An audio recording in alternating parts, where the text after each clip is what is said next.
Students, I am from Catalyser Institute. हम लोग chemistry में केमिकल बॉन्डिंग और कोऑर्डिनेशन कंपाउंड में हाइब्रिडाइजेशन के कुछ कॉन्सेप्ट यहाँ पर डील कर रहे हैं। हाइब्रिडाइजेशन क्या है? एक बहुत इम्पॉर्टेंट टॉपिक है जो पूरी केमिस्ट्री में बहुत जगह काम आता है। अगर हम पी ब्लॉक और एस ब्लॉक के सेंट्रल एटम्स की बात करते हुए चले तो सीधा ट्रिक्स से क्वेश्चन कर सकते हैं, हम टिप्स एंड ट्रिक्स ले सकते हैं। यहाँ पर सीधे के सीधे यहाँ पर हमें पता होना चाहिए 7 सिग्मा अगर किसी कंपाउंड में आ रहे हैं दैट मीन्स sp3d2। 6 सिग्मा आ रहे हैं अगर तो दैट इज sp3d3d2।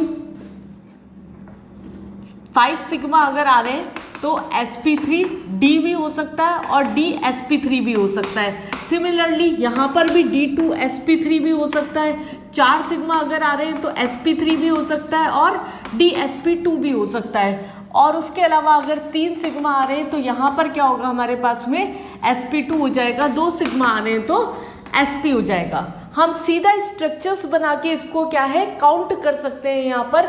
जैसे अगर हमने बोला जेनॉन है, जेनॉन क्या है XeF4 बना रहा है। लाइक जेनॉन के कंपाउंड्स में इसलिए ले रही हूँ क्योंकि बहुत इंपॉर्टेंट है, पेपर में बहुत ज़्यादा रिपीट हो रहे हैं इसके क्वेश्चन। जेनॉन 2 लोन पेयर हमारे पास यहाँ प्रेजेंट है, 4 बॉन्ड पेयर है यहाँ पर, फ्लोरीन के साथ सिंगल बॉन्ड बनाता है ये। तो ये क्या हो गया total 6 sigma, that means sp3d2 हो गया।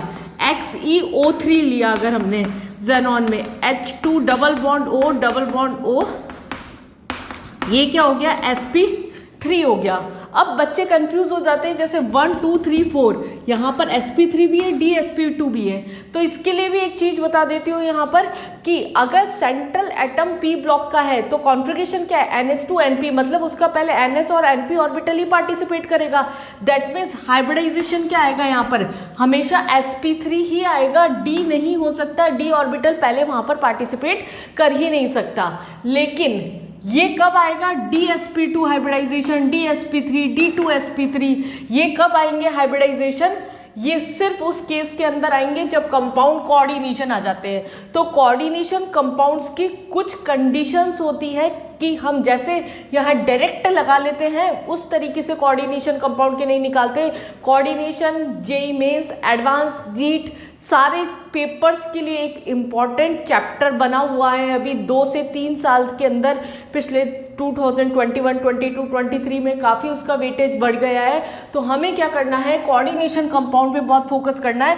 जैसे हम इनऑर्गेनिक में अभी तक केमिकल बॉन्डिंग पे करते आ रहे थे। केमिकल बॉन्डिंग में अगर आपको स्ट्रक्चर बनाने आते हैं, उसका हाइब्रिडाइजेशन आता है, शेप ज्योमेट्री निकालनी आती है, नंबर ऑफ लोन पेयर निकालने आते हैं, पूरी केमिस्ट्री में बहुत काम आती है ये चीज़ें। जेनॉन का अगर हम बोल रहे हैं XeOF2, some important compounds of xenon बोल सकती हूँ मैं यहाँ पर।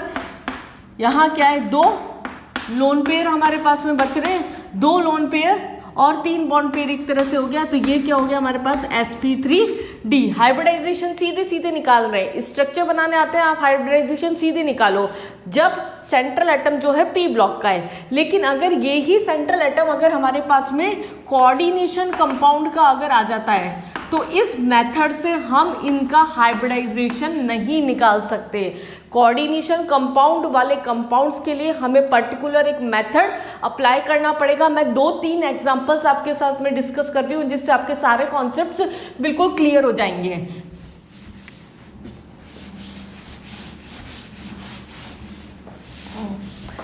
अगर एक कंपाउंड है हमारे पास NiCN4 और एक कंपाउंड है हमारे पास NiCO4, सारे डिफरेंसेस सारे कॉन्सेप्ट्स यहाँ पर क्लियर कर सकते हैं आप। वैलेंस बॉन्ड थ्योरी के अकॉर्डिंग हम सबसे पहले क्या निकालते हैं यहाँ पर जो भी सेंट्रल एटम होता है उसका ऑक्सीडेशन नंबर निकालेंगे। This is x -4 -2 is equal to -2, x की वैल्यू क्या आ गई यहाँ से +2। तो जो भी चार्ज होता है वो निकल के ऊपर लगा देंगे। इसका कॉन्फ़िगरेशन होता है 3d8 4s2 आखिरी में। तो आखिरी के 2 इलेक्ट्रॉन +2 के कारण यहाँ से रिमूव हो गए। ग्राउंड स्टेट में हमारे पास में ये प्रेजेंट है d के अंदर कितने, यहाँ पर 8 इलेक्ट्रॉन प्रेजेंट है। 5 6 7 8 पहले फिल करेंगे उसके बाद पेयरिंग करेंगे। देन एक्साइटेड स्टेट में स्टेप बदल जाती है। यहाँ तक तो दोनों कंपाउंड्स में क्या है, लगभग कॉमन ही चलता है, लेकिन यहाँ निकल के अंदर क्या है, जब हमने इसे लिखा तो निकल में क्या किया हमने, जब ये फिल कर रखा था उसके बाद में क्या भरना है, साइनाइड है। यहाँ पर साइनाइड जो होता है वो स्ट्रॉन्ग लिगेंड होता है, कार्बन और नाइट्रोजन और ई जिसमें डोनर एटम है दैट आर स्ट्रॉन्ग लिगेंड्स, पूरी सीरीज है इसकी स्ट्रॉन्ग और वीक लिगेंड की। तो ये क्या है हमारे पास में स्ट्रॉन्ग लिगेंड है, दैट मीन्स हमें इसकी पेयरिंग कर देनी है। अगर हमने इसकी पेयरिंग करी तो 1 2 3 4 5 6 7 8 ये वेकेंट रह गया, इसके बाद में एस आता है और इसके बाद में पी आता है। ये क्या था हमारे पास 3D था, इसके बाद आएगा 4s और 4p। कितने लिगेंड्स टोटल भरने हैं हमें यहाँ पर 6, यहाँ पर 4 लिगेंड्स भरने हैं 1 2 3 4। जो फिलिंग हुई वो ही हाइब्रिडाइजेशन हो गया, DsP2 इसका हाइब्रिडाइजेशन हो गया। टोटल थे तो 4 ही, जैसे हम H2 का निकालते हैं 2 lone pair 2 bond pair sp3 आ रहा है, लेकिन यहाँ हाइब्रिडाइजेशन क्या आ रहा है हमारे पास में DsP2। DsP2 का मतलब क्या हो गया, ये स्क्वायर प्लेनर ज्योमेट्री रखता है। स्क्वायर प्लेनर ज्योमेट्री रखने के अलावा d ऑर्बिटल यहाँ अंदर पार्टिसिपेट कर रहा है पहले, तो ऐसे कंपाउंड्स को बोलते हैं इनर ऑर्बिटल कंपाउंड्स। नेक्स्ट हम ले रहे हैं यहाँ पेयर्ड इलेक्ट्रॉन है, दैट मीन्स ये क्या हो गया नेचर में डायामैग्नेटिक हो गया, और प्लस यहाँ पर पेयर्ड इलेक्ट्रॉन होने की वजह से इसके अंदर क्या है, ये कलरलेस होता है। 5 क्वेश्चंस में से कोई भी क्वेश्चन यहाँ पर पूछा जा सकता है, जो क्वेश्चन पूछ रहे हैं यहाँ पर उसके अकॉर्डिंग हम सॉल्व कर लेंगे, लेकिन मेथड एक ही है। ये स्टेप अगर आपको क्लियरली आती है बहुत स्मूथली आप हाइब्रिडाइजेशन, उसकी ज्योमेट्री, उसका इनर और outer orbital complex, diamagnetic, colourless, magnetic nature और कलर्ड प्रॉपर्टी निकाल सकते हैं। अगर इसी कंपाउंड में लूँ, यहाँ पर कोई ऑक्सीडेशन नंबर नहीं है, CO क्या है, न्यूट्रल लिगेंड है, इसका मतलब ऑक्सीडेशन नंबर 0 आ रहा है, दैट मीन्स निकल का क्या हुआ हमारे पास 3D8 4s2 यही रहा। अगर 3D8 4s2 है तो d ऑर्बिटल के अंदर यहाँ पर क्या है 8 इलेक्ट्रॉन वैसे के वैसे आ गए, लेकिन एक्साइटेड स्टेट के अंदर यहाँ 4s के अंदर भी थे।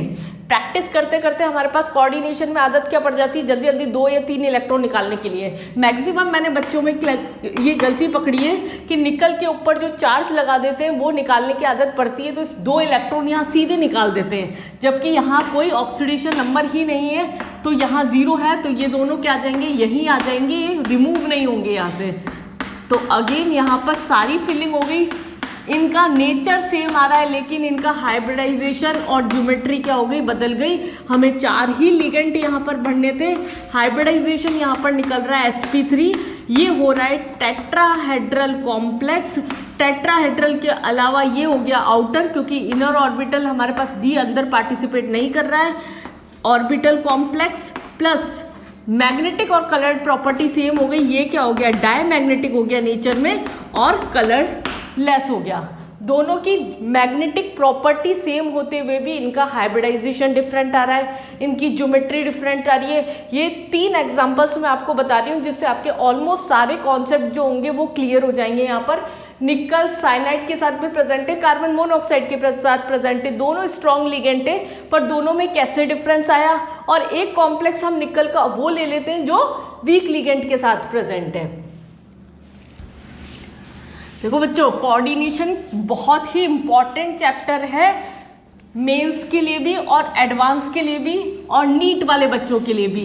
इसलिए कोऑर्डिनेशन पे आपको स्पेशली बहुत अच्छे से मेहनत करनी है, केमिकल बॉन्डिंग पे बहुत अच्छे से मेहनत करनी है। छोटे छोटे टॉपिक में आपके साथ में इन चैप्टर्स के डील करती रहूँगी, जिससे आपके जो छोटे मोटे टॉपिक्स के कॉन्सेप्ट्स वीक रह रहे हैं वो क्लियर होते जाएँ।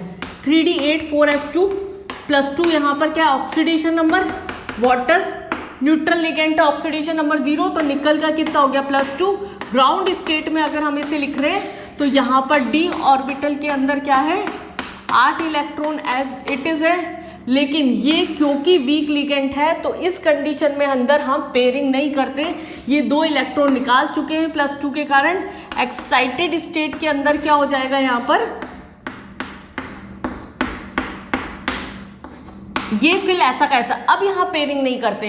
जैसे ही हमने देखा this is a week ligand, तो उस कंडीशन में हम पेयरिंग बिल्कुल भी नहीं करेंगे। अगर पेयरिंग नहीं करी तो हमें आगे से फिल करना शुरू करना है, कितने बटे हमें 6 लिगेंड, 1 2 3 4 और d ऑर्बिटल के अंदर ये क्या हो गए हमारे पास में 5 6, तो हाइब्रिडाइजेशन क्या निकल गया sp3d2।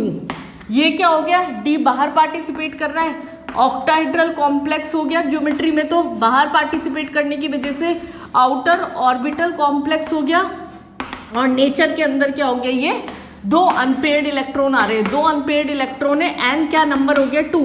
तो इसका अगर मैग्नेटिक मोमेंट निकालेंगे फॉर्मूला होता है √n+2। वापस मैं बता दूं आपको बोर मैग्नेटॉन, ये एक इंपॉर्टेंट फॉर्मूला है, इससे बहुत क्वेश्चन आते हैं डी ब्लॉक में से भी, यहाँ पर डायरेक्ट डायपोल मोमेंट पूछ के उसके आयंस पूछ लिए जाते हैं, उसका भी ट्रिक होता है।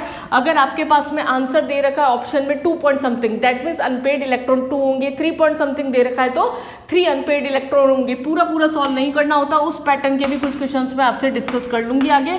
यहाँ पर क्या हो गया 2 2+2, ये हमने क्या किया यहाँ पर म्यू की वैल्यू निकाल के रख ली, प्लस 2 अनपेयर्ड इलेक्ट्रॉन प्रेजेंट थे, इसका मतलब ये क्या हो गया कलर्ड कॉम्प्लेक्स हो गया। 5 से 6 प्रॉपर्टीज ऐसी हो गई जो इस क्वेश्चन में मैंने आपके साथ डिस्कस कर ली। एक कंपाउंड हमने वो लिया जिसमें साइनाइड प्रेजेंट था, एक कार्बन मोनोऑक्साइड, दोनों स्ट्रॉन्ग लिगेंड होते हुए भी उनकी प्रॉपर्टीज में डिफरेंस आ रहा था। एक कंपाउंड हमने वो ले लिया जिसमें वीक लिगेंड प्रेजेंट है। तो आपके मेरे हिसाब से जो छोटे मोटे कुछ डाउट्स रह रहे होंगे, किस तरीके से डी ऑर्बिटल पहले आ जाता है, D2 हाइब्रिडाइजेशन कब आ रहा है, डी पहले कैसे यूज हो रहा है, या उसका शेप और ज्योमेट्री कैसे निकाला जाता है, वो मैंने आपके साथ यहाँ डिस्कस कर लिया। और ऐसे ही आइसोमेरिज्म एक इम्पॉर्टेंट टॉपिक है कोऑर्डिनेशन का। अगर आपको डायपोल मूवमेंट में दिक्कत आ रही है, मॉलिक्यूलर ऑर्बिटल थ्योरी में दिक्कत आ रही है, तो ये नेक्स्ट लेक्चर्स में हम थोड़ा डिस्कस करते जाएंगे। कुछ टिप्स और ट्रिक्स भी मैं आगे आपको बताती जाऊंगी क्वेश्चंस को जल्दी करने के लिए। एक मेथड समझाया है सिर्फ मैंने आपको, कनेक्टेड रहिए।